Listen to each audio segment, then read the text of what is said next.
Shalom, puji Tuhan Bapak Ibu yang ada di rumah. Minggu ini kita kembali lagi beribadah dari rumah masih tetap. Saya berharap semuanya sehat, semuanya penuh sukacita. Kita tetap memuji Tuhan bersama-sama walaupun dari rumah. Mari kita siapkan hati kita untuk menaikkan setiap pujian, untuk sama-sama mendengar firman Tuhan. Terima kasih Tuhan, kami mengucap syukur Tuhan untuk penyertaan-Mu. Kami percaya Tuhan kami ada sampai saat ini Tuhan. Semua karena penyertaan-Mu yang sempurna Tuhan. Karena Engkau Allah yang tak akan pernah meninggalkan kami Bapa. Terima kasih Yesus. Sampai minggu ini Tuhan, kami percaya Tuhan, semua kesehatan yang kami ada dalam tubuh kami Tuhan, semua karena anugerah-Mu Tuhan. Terima kasih Bapa, biar kami mau mulai ibadah ini Tuhan, semuanya Tuhan yang untuk kemuliaan nama-Mu Bapa. Terima kasih. Haleluya. Kami dikatakan kalau Tuhan El Shaddai, kami percaya Tuhan, Kau Allah yang selalu menyertai kami sepanjang hidup kami Tuhan. Kau Allah yang tak akan pernah meninggalkan kami Tuhan. Haleluya. Besar karya-Mu Tuhan di dalam hidupku. Besar karya-Mu dalam hidupku, tak pernah cukup kata memuji-Mu. Di pelukan-Mu Kau menjagaku, ku tak menjadi lemah karena-Mu. Kaulah Tuhan El Shaddai, Tuhan yang berkuasa. Kau sanggup mengadakan semua yang ku perlukan. Kaulah Tuhan El Shaddai, ku serukan Kau ajaib. Haleluya. Tempatku berada,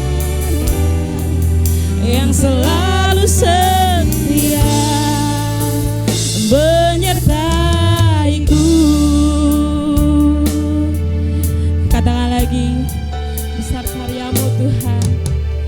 Besar karya-Mu dalam hidupku, tak pernah cukup kata memuji-Mu. Di pelukan-Mu Kau menjagaku, ku tak menjadi lemah karena Tuhan. Kaulah Tuhan El Shaddai, Tuhan yang berkuasa. Kau sanggup mengadakan semua yang ku perlukan. Kaulah Tuhan El Shaddai, ku serukan Kau ajaib Tuhan. Haleluya. Tempatku berharap Tuhan yang selalu setia. Kaulah Tuhan, Kaulah Tuhan El Shaddai, ku seru yes Tuhan, Kau yang berkuasa Tuhan. Semua yang ku perlukan. Kaulah Tuhan El Shaddai, ku serukan Kau ajaib. Kau tempatku berharap, yang selalu setia. Dari Kau Tuhan El Shaddai, Kaulah Tuhan El Shaddai, Tuhan yang berkuasa. Kau sanggup mengadakan semua yang ku perlukan Tuhan. Yes Bapa. Kaulah Tuhan El Shaddai, ku serukan Kau ajaib. Kau tempatku berharap, yang selalu setia. Katakan Kaulah Tuhan, Kau Tuhan El Shaddai Tuhan. Mengadakan semua yang ku perlukan. Kaulah Tuhan El Shaddai, ku serukan Kau ajaib. Kau tempatku berharap, yang selalu setia. Tuhan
kami Tuhan. Kaulah Allah yang menyertai kami Tuhan. Kaulah kekuatan kami Tuhan. Terima kasih Yesus, terima kasih. Kami mengucap syukur Tuhan untuk setiap anugerah-Mu, penyertaan-Mu Tuhan atas hidup kami Tuhan. Terima kasih Yesus, kami tahu Tuhan, kami tidak kuat Tuhan tanpa Engkau. Kami tetap membutuhkan Engkau Tuhan. Sertai kami terus Tuhan di hari-hari ini Tuhan. Terima kasih Bapa. Biarlah Tuhan apa yang kami naikkan, setiap pujian, setiap penyembahan kami Tuhan, boleh menyenangkan hati Tuhan saja. Terima kasih Bapa, dan di dalam nama Tuhan Yesus Tuhan pagi hari ini Tuhan, kami ingin memulai ibadah kami Tuhan. Haleluya. Amin. Amin, puji Tuhan. Mari kita tetap bersukacita. Kita katakan Tuhanlah kekuatan mazmurku. Karena mari kita bersyukur. Apapun yang terjadi kita tetap bersyukur. Katakan Tuhan baik. Tuhanlah kekuatan dan mazmurku. Ya gunung batu dan perisaiku.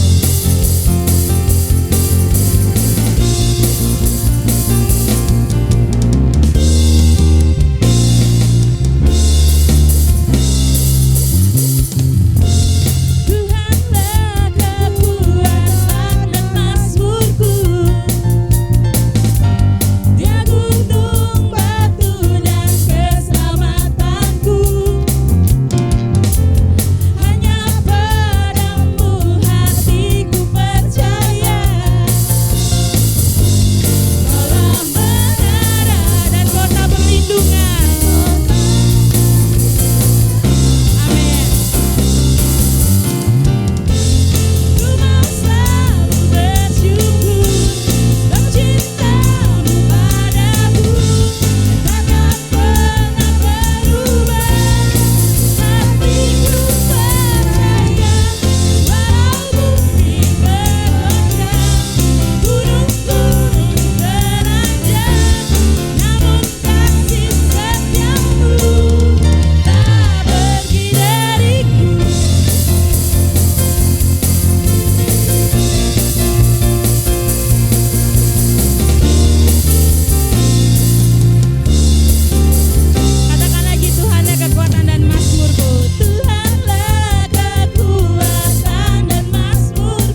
menyertai kita dan takkan pernah meninggalkan kita. Karena Tuhanlah satu-satunya yang dapat kita andalkan dalam hidup ini. Amin. Mari kita siapkan hati kita untuk sama-sama mau mendengar firman Tuhan. Kita mau katakan, Tuhan, Kau Allah yang setia, Tuhan. Kau Allah yang kami andalkan, Tuhan. Kau Allah yang menyertai kami, Tuhan. Terima kasih Bapa, karena kami memiliki Engkau, Tuhan. Haleluya.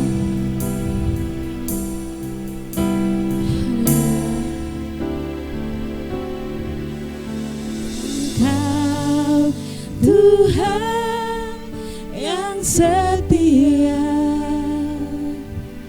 waktumu selalu yang terbaik. Amin. Engkau Tuhan sandaranku, dan ku kan hanya berharap padamu, Tuhan. Kan berharap padamu, satu-satunya yang ku andalkan, satu-satunya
Shalom, puji Tuhan. Apa kabar Bapak Ibu? Kita bersyukur saat pagi hari ini kita masih bisa bertemu kembali di dalam Tuhan. Dan pagi hari ini kita akan diberkati dengan kebenaran firman Tuhan. Kita berdoa terlebih dahulu. Tuhan Yesus, kami mengucap syukur buat pagi ini Tuhan. Kalau kami terus Engkau berikan kekuatan di dalam kami menghadapi COVID-19 ini Tuhan. Dan kami bersyukur Tuhan saat pagi hari ini kami masih bisa beribadah. Tuhan Yesus berkati kami Tuhan, berkati firman-Mu, urapi hamba-Mu Tuhan Yesus. Terima kasih Bapa, terima kasih Tuhan. Berbicaralah Engkau sesuai dengan apa yang Tuhan mau atas hidup kami. Di dalam nama Yesus kami berdoa, haleluya, amin. Puji Tuhan, Bapak Ibu yang dikasih dalam nama Tuhan Yesus Kristus.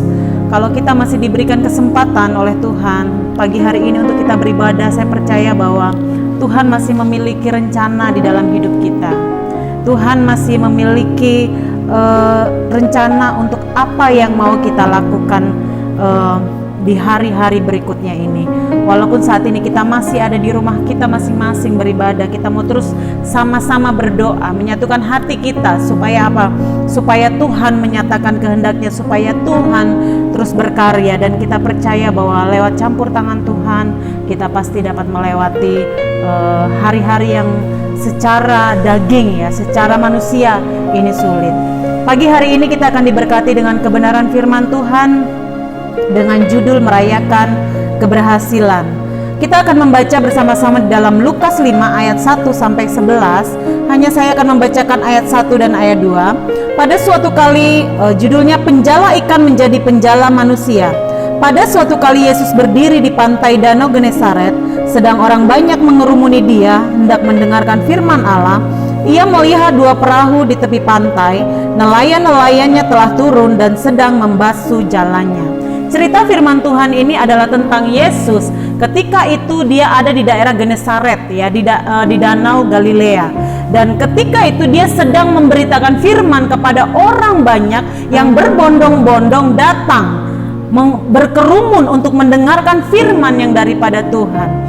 Dan Tuhan Yesus melihat Simon dan teman-temannya sedang membereskan jala-jalanya. Dan dia naik ke atas perahu dan dia memilih perahu Simon. Dan ketika itu dia mengatakan kepada Simon, "Simon, tolong bawa saya agak jauh dari tepi pantai ini." Dan dari perahu itulah Tuhan Yesus berbicara, menyampaikan firman Tuhan kepada orang-orang banyak yang berkerumun pada waktu itu. Bapak Ibu, dan pada saat itu Simon juga ada di sebelah Yesus ketika Tuhan Yesus berbicara kepada orang banyak.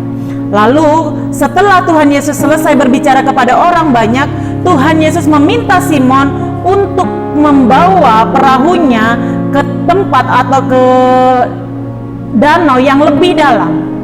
Dan di situ dalam perikop ini Simon Petrus bercerita kepada Yesus bagaimana mereka semalam-malaman tidak mendapatkan ikan ya, karena mereka adalah nelayan. Dan Tuhan Yesus mengatakan, "Tebarkan jalamu." Dan Simon Petrus juga mentaati Yesus dengan menebarkan jalannya. Ketika ditebarkan jalannya dan ditarik jala tersebut, dan Simon Petrus mendapatkan banyak ikan yang sangat banyak, sehingga apa? Ketika dia menarik jaringnya hampir koyak. Karena apa? Ikannya terlalu banyak yang Simon dapatkan, sehingga dia memberikan isyarat kepada teman-temannya untuk membantunya. Dan apa yang terjadi ketika ikan-ikan itu dimasukkan ke dalam perahu, Bapak Ibu? Perahunya hampir tenggelam. Nah, dari cerita ini adalah bagaimana Tuhan menyatakan kebesarannya, Tuhan menyatakan kuasanya kepada Simon pada saat itu. Kalau judul kita adalah merayakan keberhasilan, saya membaca beberapa artikel dan di situ dikatakan bahwa menurut beberapa orang, puncak keberhasilan manusia itu ada pada usia 40 sampai 45 tahun. Jika itu dirintis pada usia 20 tahunan. Nah, setelah itu apakah manusia itu akan terus berhasil, akan terus sukses, atau mengalami kemunduran? Pada usia 40 sampai 45 inilah manusia mengalami fase yang dinamakan kesuksesan secara dunia. Nah, kita berbicara dari sisi Simon, dari sisi kerohaniannya, ya. Ada hal yang menarik yang saya temukan pada cerita perikop ini, di mana setelah Simon mendapatkan hasil banyak, bukannya ia minta kepada Yesus kemudian hari untuk dapat mendampingi dia lagi untuk bersama-sama mencari ikan di danau. Tetapi ada hal yang kita lihat di situ, dikatakan Simon pergi mengikut Yesus. Setelah Petrus mengalami perubahan paradigma dalam hidupnya dan pertobatan, ia meninggalkan semuanya. Bahkan dikatakan ia meninggalkan Zebedeus, ya, dan orang-orang upahan yang ada bersama dengan mereka pada saat mereka mencari ikan. Ada masa transisi dalam kehidupan Simon pada saat itu, yaitu ketika dia melihat mujizat. Dan di situ dikatakan Simon mengalami pertobatan. Alur yang menarik dari perikop ini adalah yang pertama, ketika Yesus mengajar dekat perahu. Ayat 1 dan ayat 2 saya sudah bacakan tadi, bahwa ayat 2 dikatakan ia melihat 2 perahu di tepi pantai. Nelayan-nelayannya telah turun dan sedang membasuh jalannya. Artinya apa? Membasuh jalannya, nelayan-nelayan itu sudah selesai melakukan tugasnya, sudah selesai mencari ikan. Artinya mereka akan pulang dan beristirahat di rumah. Nah, yang kedua, Yesus naik dan duduk di perahu yang semalam-malaman tidak menghasilkan apa-apa. Yesus selalu memulai pekerjaannya di tempat-tempat yang sulit, ya. Perahu yang dipakai oleh Simon, yang dipakai itu semalam-malaman tidak menghasilkan apa-apa, ya, tidak mendapatkan ikan yang mereka cari. Nah, di sini kita melihat Yesus naik di perahu yang tidak menghasilkan apa-apa. Yang ketiga, Yesus mengajak mereka untuk ke tempat yang lebih dalam, atau Yesus mengajak Simon untuk ke tempat yang lebih dalam di danau itu. Ini berbicara tentang pekerjaan Yesus memerlukan respon dari manusia. Alur yang menarik berikutnya adalah Yesus menyuruh mereka untuk menebarkan jalannya yang mungkin semalaman mereka sudah lakukan di tempat yang sama. Sebenarnya menurut pengalaman Simon lebih paham daripada Yesus. Amin, Bapak Ibu. Secara pekerjaan Simon sudah paham tempat-tempat mana saja yang banyak ikan, ya. Tetapi di sini kita melihat Yesus memberikan petunjuk, memberikan arahan yang mungkin Yesus sama sekali tidak punya basic sebagai nelayan, ya, karena dia anak seorang tukang kayu. Nah, yang menarik adalah di sini dikatakan adalah Simon taat. Apa ketaatan Simon? Yang pertama, taat untuk membawa perahu ke tempat yang Yesus mau. Seperti yang saya katakan tadi, bahwa Yesus meminta Simon untuk membawa perahu ke tempat yang lebih dalam. Di ayat 4 dikatakan, setelah selesai berbicara, ia berkata kepada Simon, bertolaklah ke tempat yang dalam dan tebarkanlah jalamu untuk menangkap ikan. Bertolaklah ke tempat yang dalam. Kalau saya baca, nelayan itu biasanya ke tempat yang tidak terlalu dalam, ya, ketika dia menebarkan jalannya. Tetapi di sini Tuhan Yesus katakan, bertolaklah ke tempat yang lebih dalam, ya.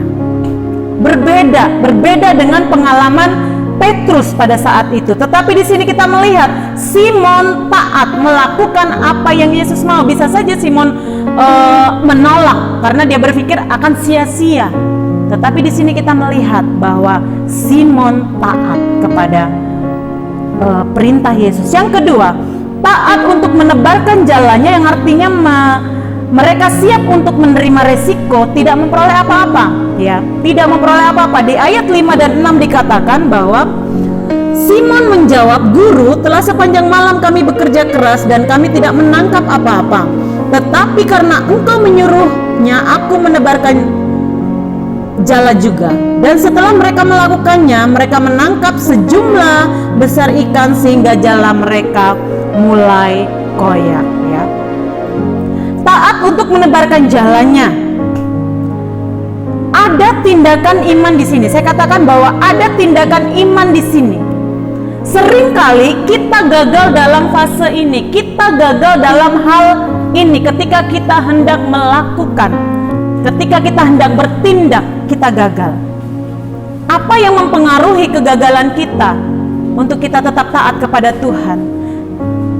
Yang pertama adalah keegoan kita, ya, kepintaran, kekayaan kita. Hal-hal inilah yang membuat kita tidak benar-benar berserah kepada Tuhan untuk melakukan atau bertindak apa yang maunya Tuhan dalam hidup kita. Bapak Ibu pernah baca di Alkitab yang berbicara tentang seorang muda yang kaya. Dia katakan, Tuhan, saya sudah memiliki semuanya, bahkan saya sudah baik, saya sudah menjadi orang yang saleh. Tetapi ada satu hal yang Tuhan katakan, juallah seluruh milikmu. Dan anak orang muda ini tidak melakukannya. Tindakan yang sulit untuk dilakukan, ya. Dan kita melihat ketika Simon bertindak, dia melihat pekerjaan yang luar biasa, ya, hasil yang luar biasa. Dan saya mau katakan bahwa kadang-kadang ketika kita sulit untuk bertindak, itu yang membuat kita tidak bisa melihat pekerjaan Tuhan dinyatakan atas hidup kita. Kadang-kadang Tuhan membawa kita, ya ini contoh, membawa kita kepada satu tempat. Tuhan menggerakkan kita untuk pergi ke suatu tempat. Dan ketika kita melihat ada orang yang sangat membutuhkan, sebenarnya kita ini tergerak, ya, berikan apa yang kau punya. Ya Tuhan, saya cuma bawa uang 50.000, dan gimana nanti kalau saya pulang gak punya ongkos. Tetapi kalau Tuhan sudah katakan berikan kepada orang tersebut, ya, kalau kita berikan dan kita bisa melihat, ya, Tuhan bisa aja melipat gandakan apa yang kita lakukan. Kadang-kadang kita berspekulasi dengan tindakan yang Tuhan mau kita lakukan. Banyak hal. Oleh karena itu firman Tuhan mengajarkan kita bertindaklah sesuai dengan maunya Tuhan, bukan dengan logika kita. Saya takut nanti kekurangan Tuhan, saya takut nanti begini Tuhan, saya takut nanti kalau saya ini saya begini Tuhan. Dan Tuhan ingin ketika Tuhan berkata lakukan, kita lakukan. Dan kita pasti percaya bahwa Tuhan akan melakukan sesuatu yang lebih besar lagi dalam hidup kita. Nah, di sini kita melihat hasil ketaatan Simon adalah yang pertama, mendapatkan hasil ikan yang sangat banyak.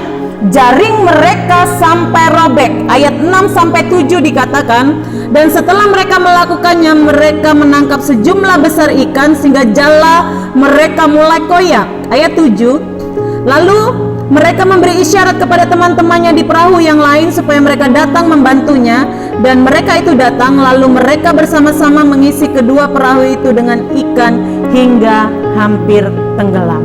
Hasil ketaatan Simon, dia mendapatkan berkat yang berkelimpahan, ya. Berbicara kelimpahan tidak berbicara tentang kaya, tetapi cukup, ya. Tuhan memberikan berkat yang luar biasa, yang jauh, ya, di luar nalar manusia. Yang kedua, ia bisa mendapatkan berkat yang tidak terduga. Artinya apa? Berkat yang memang Allah sediakan bukan oleh karena rutinitas, bukan oleh karena kepandaian Simon, bukan oleh karena keahlian Simon, bukan oleh karena pekerjaan sehari-hari Simon, tetapi berkat yang lebih yang Tuhan berikan, ya, itu adalah berkat ketaatan.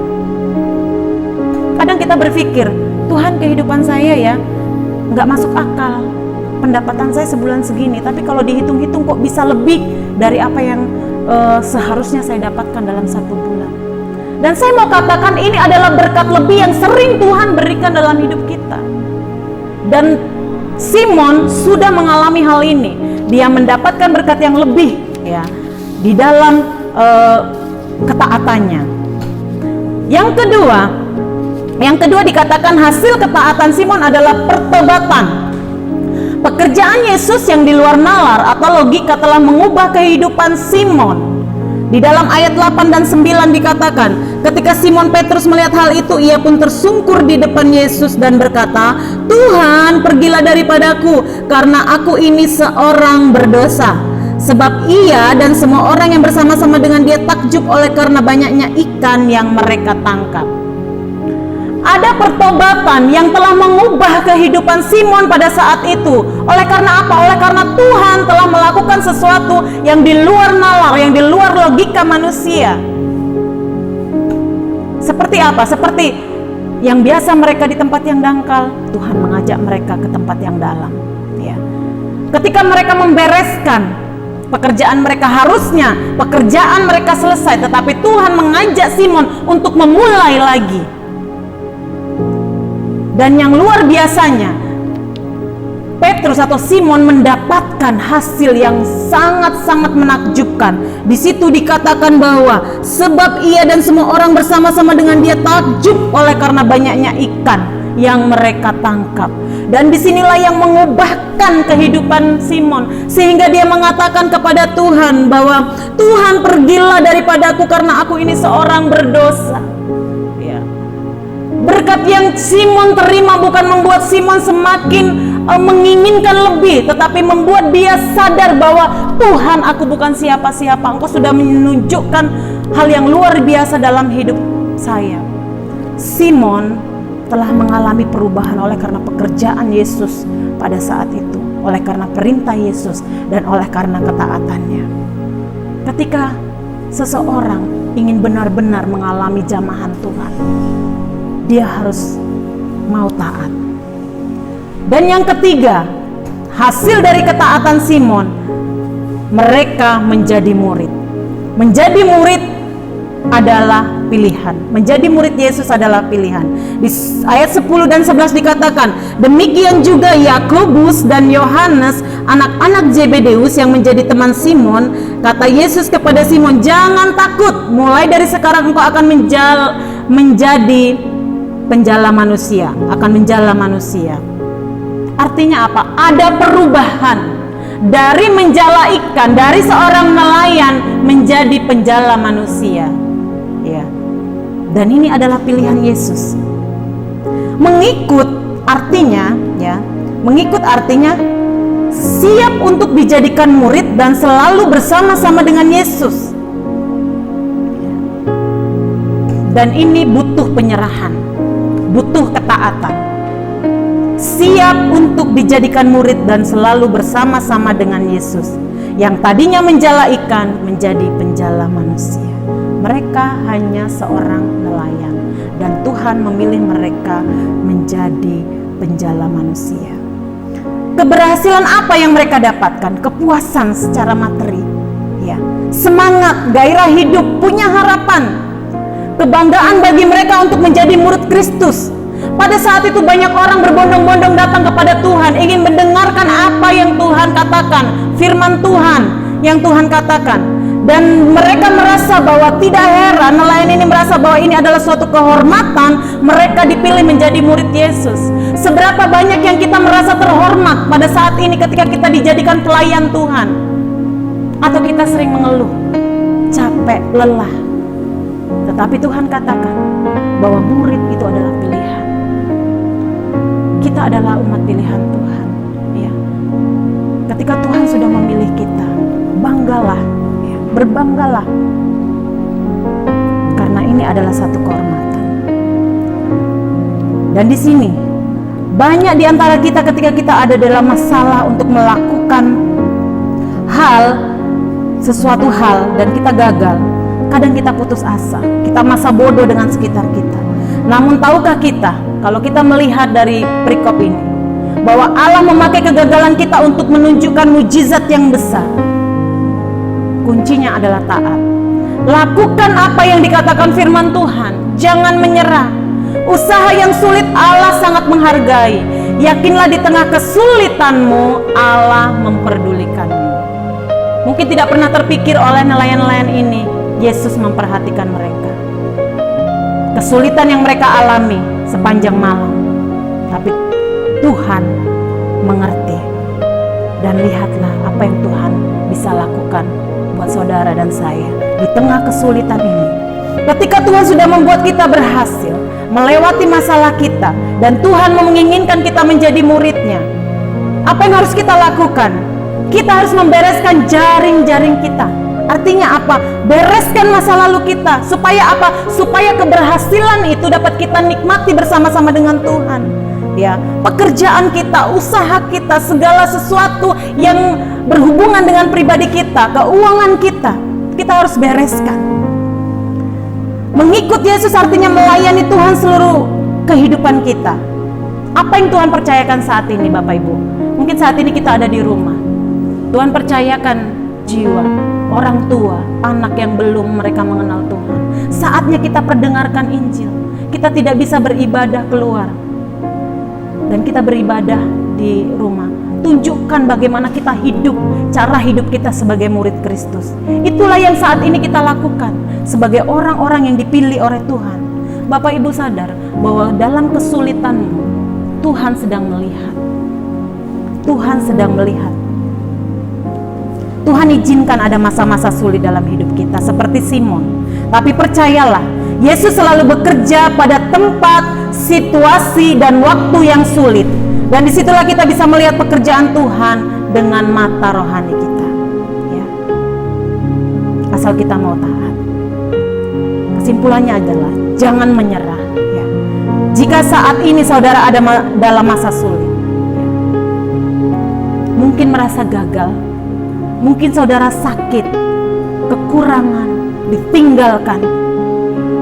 Allah tahu situasi ini, dan Allah mau membawa engkau kepada mujizat yang sebenarnya, yaitu pertobatan, pengenalan akan Tuhan dengan sungguh-sungguh.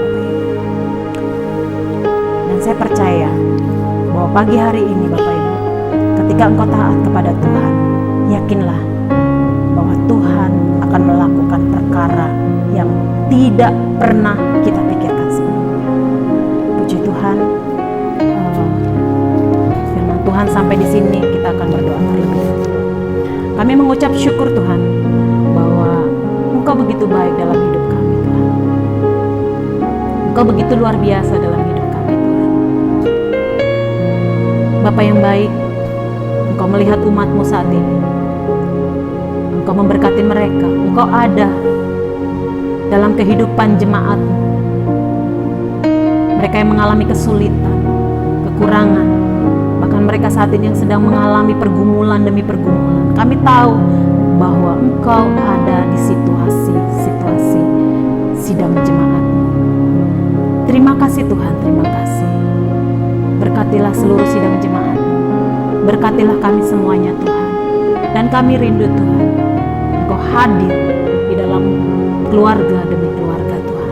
Hati yang rindu, Engkau akan segarkan Tuhan. Terima kasih Tuhan Yesus. Di dalam nama Yesus kami sudah berdoa dan mengucap syukur. Haleluya. Amin.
Marilah kita berdoa seperti Tuhan Yesus mengajarkan murid-muridnya berdoa. Bapa kami yang di sorga, dikuduskanlah namamu, datanglah kerajaanmu, jadilah kehendakmu di bumi seperti di surga.